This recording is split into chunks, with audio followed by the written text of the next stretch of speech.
السلام علیکم ورحمۃ اللہ وبرکاتہ۔ مبسملا و محمدلا و مسلیا و مسلما۔ میرے معزز دوستو، آج 9 ذوالقعدہ سن 1446 ہجری بمطابق 11 ذوالقعدہ سن 1446 ہجری بمطابق 9 مئی 2025 ہے۔ میں نے آپ کی خدمت میں کرنٹ ایشو پر 1-2 باتیں عرض کرنی ہیں۔ سب سے پہلی اور بنیادی بات کہ ہمارے وطن عزیز ملک پاکستان کے جو حالات چل رہے ہیں اس کے حوالے سے، اور دوسرے نمبر پہ جو 1.5 سال سے زائد عرصہ ہو گیا ہے، 19 ماہ سے زیادہ عرصہ ہونے کو ہے، ارض مقدس فلسطین کے اوپر مسجد اقصیٰ کے اہلیان غزہ کے ساتھ جو معاملہ چل رہا ہے اس کے حوالے سے آپ کی خدمت میں بات کروں گا۔ سب سے پہلی اور بنیادی بات کہ پاکستان کے حالات اور انڈیا کے حالات میں کشیدگی کیوں آئی، یہ میں اس لیے بات کرنا چاہ رہا ہوں کہ ہمارے بہت سے آڈینس کو یہ پتہ ہی نہیں ہے کہ معاملہ ہے کیا، چاہے وہ ملک میں ہوں یا بیرون ملک میں ہوں۔ وہ سمجھتے ہیں یہ گزشتہ کشیدگی کا کوئی ایک تسلسل ہے، ایسا معاملہ نہیں ہے۔ یہ جو 22 اپریل کو پہلگام کے اندر، جموں کشمیر کے اندر سیاحوں کا قتل ہوا اور وہ تمام سیاح قتل ہوئے، انڈیا نے اس کا تمام ملبہ اور خمیازہ پاکستان پہ ڈال دیا۔ دیکھیں، اگر انصاف کا خون نہیں ہوا تو پھر ایک بات تو سامنے رکھنی چاہیے کہ بغیر تحقیق کے کسی پہ الزام کیسے لگایا جا سکتا ہے۔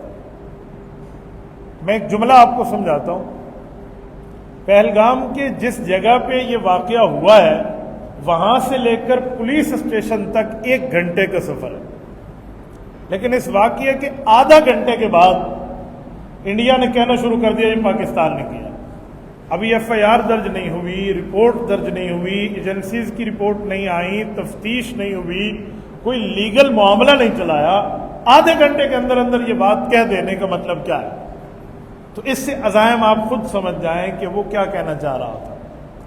ہمارے انڈیا کے دوست بھی بعض اوقات یہ سمجھنے لگ جاتے ہیں جو سوشل میڈیا پہ ریلیٹڈ ہیں کہ جی وہاں پر دہشت گردانہ کارروائی ہوئی ہے، یہ ہوا ہے، وہ ہوا ہے۔ ایسا نہیں ہے کہ اس کا معاملہ پاکستان کے ساتھ ہو۔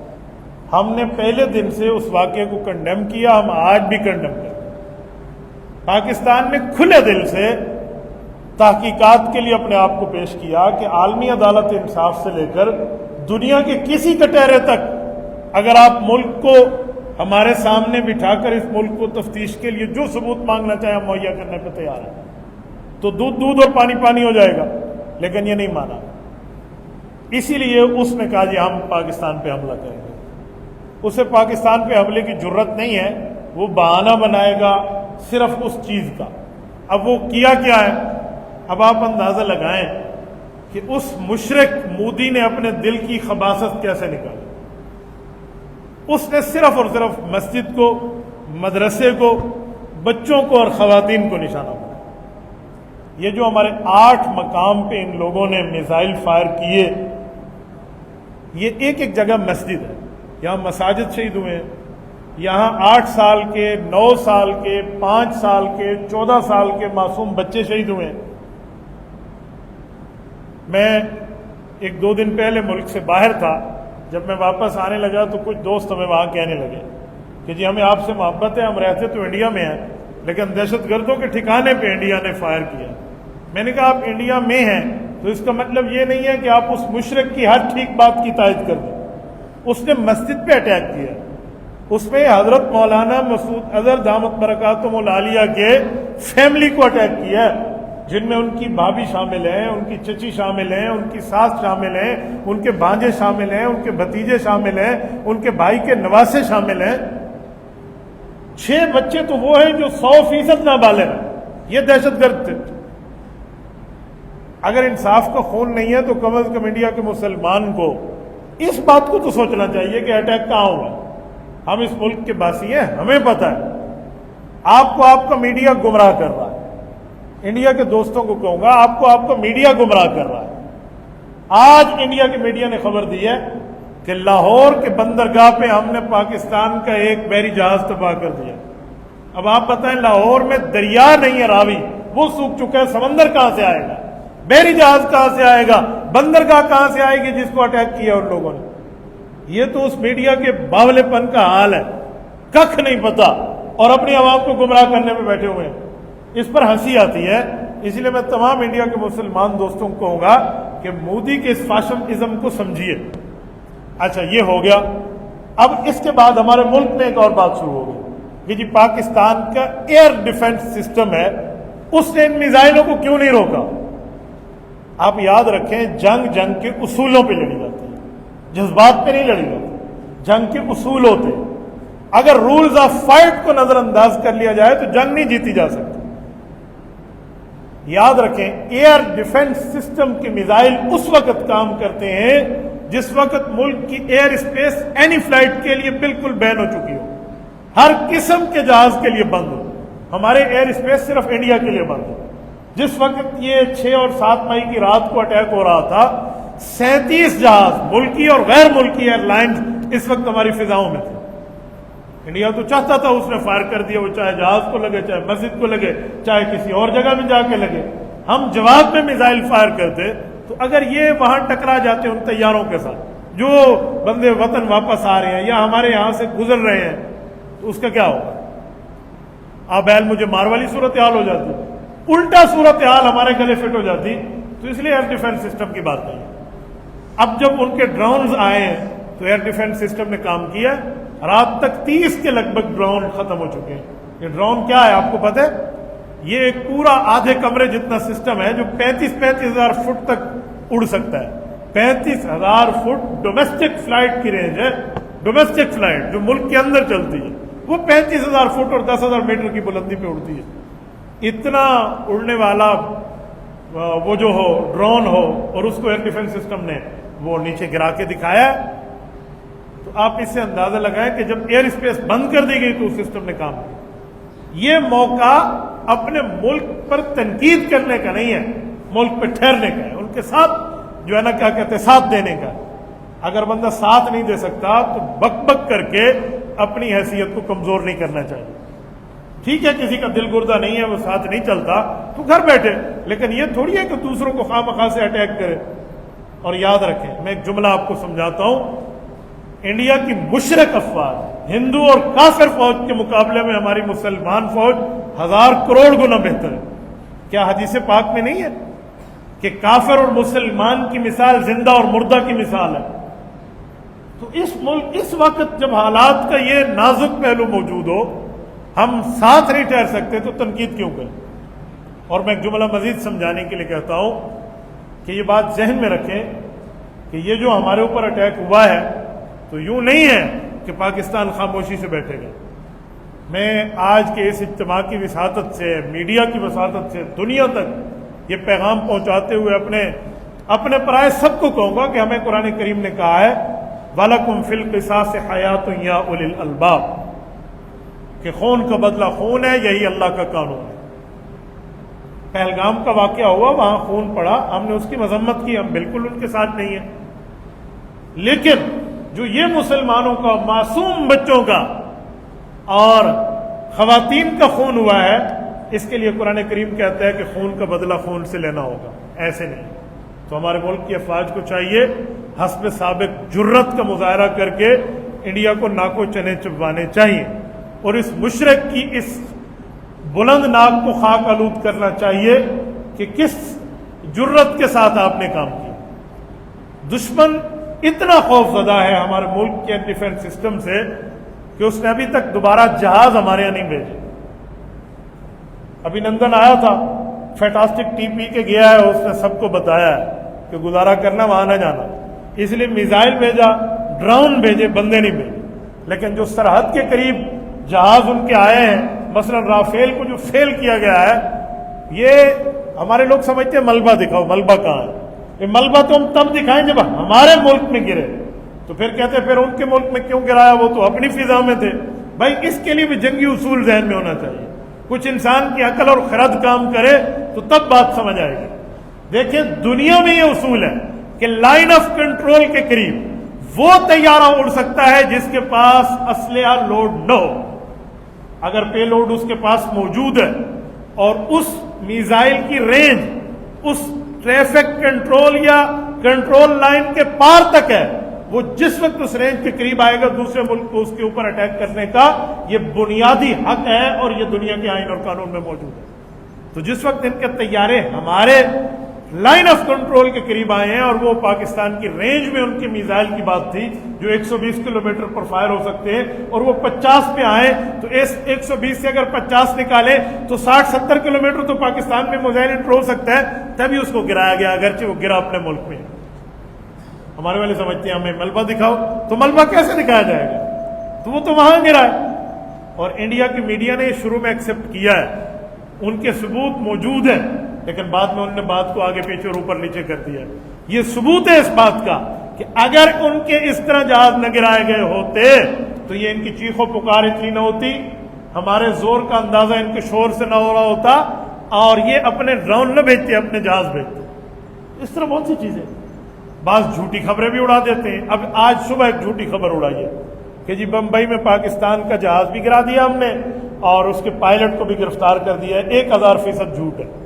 رات ہمارے حضرات نے ٹھیک بات کی ہے کہ جب پاکستان حملہ کرے گا وہ آپ کی طرح بزدلانہ نہیں کرے گا، اس کی آواز بھی آئے گی اور خود سوشل میڈیا نہیں، پھر آپ کا میڈیا چیخے گا انشاءاللہ تعالی۔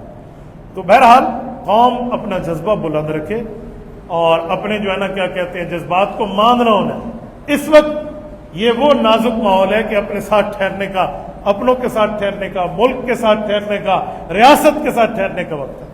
اور میں ایک بات مزید آپ کی خدمت میں عرض کرتا ہوں، ہم حدیث پاک کے مطابق کبھی جنگ کی تمنا کرنے والے لوگ نہیں ہیں۔ کیوں؟ ہمیں نبی علیہ الصلوۃ والسلام کا فرمان ایمان کا حصہ نظر آ رہا ہے کہ لا تتمنوا لقاء العدو، دشمن سے ملاقات اور جنگ کی تمنا نہ کرو۔ لیکن رسالت مآب علیہ السلام نبی الملاحم ہے، رسول اللہ نے 27 غزوات لڑے ہیں، تو آپ علیہ الصلوۃ والسلام نے ایک جملہ فرمایا فَإِذَا لَقِيتُمُوهُمْ فَاثْبُتُوا، جب دشمن کا سامنا ہو جائے پھر اپنے پاؤں کو مضبوط کرو، تمنا نہیں کریں، لیکن اگر آ جائے تو پھر جنگ مسلط کی جائے تو پھر جنگ لڑنا یہ مردوں کا کام ہوتا ہے، پھر اس طرح لڑا جاتا ہے جیسے لڑنے کا حق ہو۔ انشاءاللہ تعالی پورا معاملہ سامنے رہے گا۔ اپنے ملک کے ساتھ ٹھہریں، ان کو دعاؤں میں یاد رکھیں، ان کے ساتھ جتنا تعاون کر سکتے ہیں اتنا تعاون کریں، چاہے وہ اخلاقی ہو، چاہے وہ سیاسی ہو، چاہے وہ سماجی ہو، چاہے وہ مظاہرے کی شکل میں ہو، چاہے وہ گفتگو کی شکل میں ہو، جیسے بھی ہو اللہ جل شانہ ان کی مدد اور نصرت فرمائے۔ اور میں ایک جملہ مزید بھی آپ کی خدمت میں کہنے لگا ہوں، اس موقع پہ اپنے فلسطینی مسلمانوں کو بھی نہیں بھولنا۔ دیکھیں مسلمانان پاکستان کا جتنا خوشی فلسطین کو ہوتی ہے نا شاید اور کہیں ہوتی ہے۔ جس دن پاکستان ایٹمی قوت بنا تھا تو اس دن کی جو خوشی ہمارے ملک میں تھی اتنی ہی فلسطین میں تھی، اتنی مسجد اقصیٰ کے باسیوں میں تھی۔ ہم اپنے اس جنگی ماحول میں ان بھائیوں کو نہیں بھولیں۔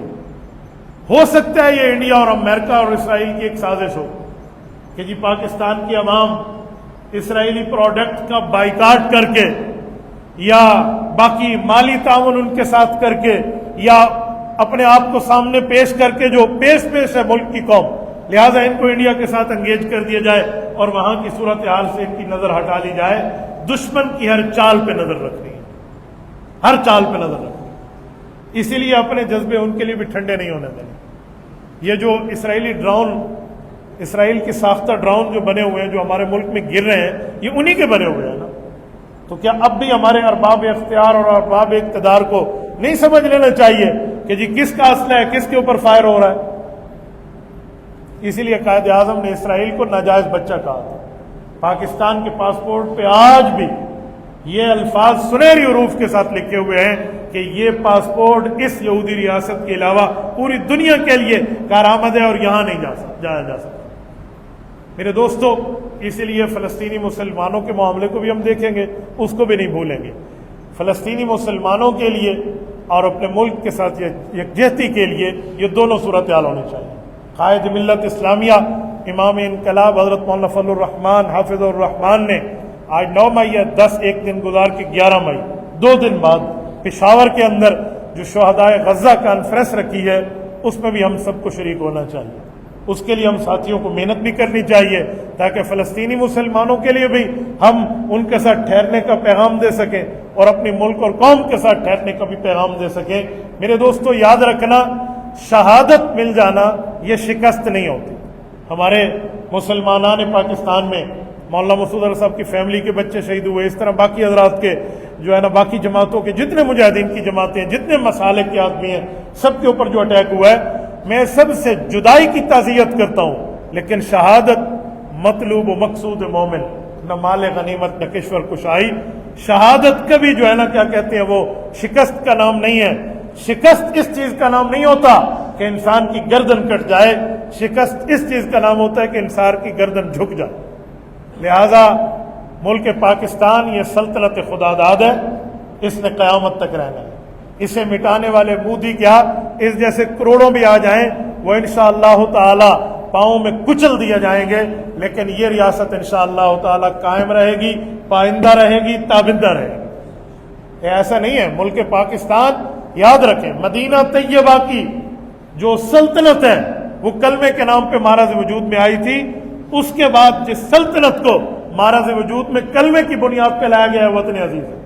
اگرچہ یہاں اسلام نافذ ہونے میں کمزوریاں ہیں، میں سمجھتا ہوں اپنے ارباب اقتدار اختیار کی، لیکن میں اسلام اور مسلمانوں کے اس جذبے سے مایوس نہیں ہوں. ہماری آنکھیں دیکھیں نہ دیکھیں لیکن انشاءاللہ تعالی یہاں اسلام کا پرچم بلند ہو کے رہے گا. یہاں حضرت ابوبکر، حضرت عمر، حضرت عثمان، حضرت علی، حضرت معاویہ رضی اللہ تعالی عنہ کے نظام کو نافذ کیا جائے گا. یہاں حضرت ام عائشہ کے دوپٹے کی حفاظت ہوگی، حضرت فاطمہ کا کردار کو اپنایا جائے گا. ایسا مسئلہ نہیں ہے. یہ کلمے کے نام پہ ریاست مہاراج وجود میں آئی ہے. یہ ہندو بنیے گاؤں کا مود پینے والے لوگ ہمارے ملک کو اور اسلام کو اور پاکستان کو کبھی مروب نہیں کر سکتے. یہ کہتے ہیں ہم پانی روکیں گے. یہ پانی روک کے کیا کریں گے؟ جتنا بھی پانی روک لیں، پینا تو انہوں نے گائے کا پیشاب ہی ہے نا. تو گائے کے پیشاب پینے والا مشرک اور ہندو مسلمان کے جذبے کے مقابلے میں کوئی بات کرے، ایسا کچھ نہیں.